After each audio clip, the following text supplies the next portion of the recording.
అంటే నేను రేవంత్ రెడ్డి గారిని ఆయన చరిష్మాని ఆయన బాగా ఇష్టమైన నాయకుడు. కానీ నేను కాంగ్రెస్ వాదిని.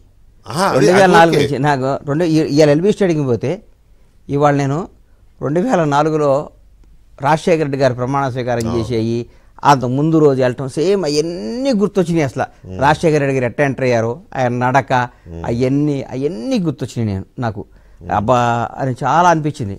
అది రాజశేఖర రెడ్డి గారిని గుర్తొచ్చింది. అట్లాగే ఇవాళ రేవంత్ అన్న చూస్తుంటే రేవంత్ అన్న డైనమిక్ లీడర్ అండి. అందుకని ఆయన్ని అట్లాంటి వాళ్ళు సమాజానికి అవసరం, రాష్ట్రానికి అవసరం. ఆయన ఒక భద్రత, ఒక భద్రత గల వ్యక్తి, అట్లాంటి ఉండాలని మనం కోరుకుంటాంలో నేను అభిమానిగా మారంతే. ఓకే, నేను కాదనట్లా గణేష్ గారు, మీరు వేరే రకంగా దాన్ని తీసుకోవద్దు. రేవంత్ రెడ్డి గారు మీకు చాలా ఇష్టమైన వారు, మీరు పర్టికులర్గా కాంగ్రెస్ వాది. నేను కాంగ్రెస్ వాది. నేను రాకముందు కూడా రేవంత్ అన్న సీఎం అంటే చాలా మంది నాకు అత్యంత సన్నిహితులు ఉంటారు కదా కాంగ్రెస్లో, నువ్వు అది ఇది అన్నారు. అన్నా ఈసారి క్రికెట్ మ్యాచ్లో ఈ ఎలక్షన్ ఈ మ్యాచ్లో కప్పు కొట్టింది ఆయన సారథ్యం. ఆయనకి రావటం ధర్మం, న్యాయం. అది దీంట్లో ఇంకో డిబేట్ లేదు, ఇంకోటి ఉండకూడదు. ఇన్ని రోజులు డిస్కషన్ జరగడం కూడా నాకు బాధ అనిపించింది. ఉండకూడదు. సీట్లు రంగాలే, సాయంత్రం మీటింగ్ లేదు, ఏమీ లేదు. అంచేయాలి కాంగ్రెస్ పార్టీ కాబట్టి మొత్తం అందరికీ సర్ది చెప్పాలి కాబట్టి, అందరిని ఇష్టపడే పార్టీ కాబట్టి, పెద్ద చరిత్ర ఉన్న పార్టీ కాబట్టి మీటింగ్ పెట్టారు ఆనవాయితీ ప్రకారం. అంతేగాని ఇది one man show. Pawan Kalyan గారిని ఏ రేంజ్ లో చూడాలనుకుంటున్నారు మీరు? నేను ఆంధ్రప్రదేశ్ ఆయన ముఖ్యమంత్రి అవ్వాలి నా కోరిక. ఈ రోజు కూడా తప్పలేదు, నా కోరిక. అసాధ్యం ఏముంది? ఎందుకు కాకూడదు నా కోరిక. అందరూ కొందరు ఎక్కిరిస్తుంటే కూడా నేను దుఃఖపడతా. ఏమో ఆయన అంటారు ఏందా అనిపిస్తుంది.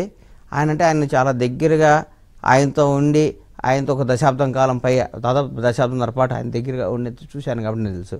ఆయన చాలా మంచివాడు, చాలా మంచి. ఇంకోసారి చెప్పను పద్దాకలా, నేనంటే నాకు ఏదో రకంగా ఉంటుంది, నేను చెప్పను. ఆయన వ్యక్తిగతంగా చాలా మంచి మనిషి, ఇందులో దానికి ఇంకోటి లేనేలేదు. ఆయన ఒకరోజు అవ్వాలని మనస్ఫూర్తి కోరుకుంటున్నా. మరి ఆయన చేసుకునే విధానం బట్టి, ఆయన ముందు విధానం బట్టి అన్ని బట్టి ఉండాలి.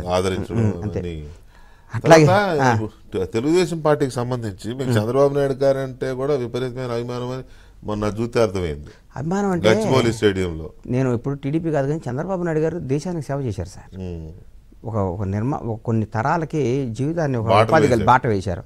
ఒక ఐటీ రంగంలో కానీ ఎంతోమంది, కొన్ని కోట్ల మంది విద్యార్థులకి బంగారమైన భవిష్యత్తు ఇచ్చాడు. కాబట్టి చంద్రబాబు గారు నాయుడు అనే ఒక విజనరీ కాబట్టి, చంద్రబాబు నాయుడు గారు అంత పెద్ద వయసులో, ఒక తండ్రి అంత పెద్ద వయసులో ఆయన పెట్టడం అనేది చాలా బాధపడ్డా.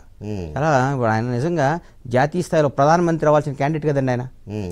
నిజం చెప్పండి, ఒక భారతదేశాన్ని శాసించిన వ్యక్తి, భారతదేశాన్ని ప్రధాని అవుతాడు అనుకున్న వ్యక్తి ఆయన్ని తీసుకొచ్చి మనం ఎట్టబడితే అట్ట చేయటం, ఆల్మోస్ట్ తండ్రి వయసు ఆయనది, అంతే కదండి. అంత పెద్ద ఆయన సలహాలు తీసుకొని ముందుకెళ్లాల్సింది పోయి ఆయన్ని ఇరికిచ్చి చిన్న జైల్లో పెట్టి, రూమ్లో పెట్టి, ఏసీ లేకుండా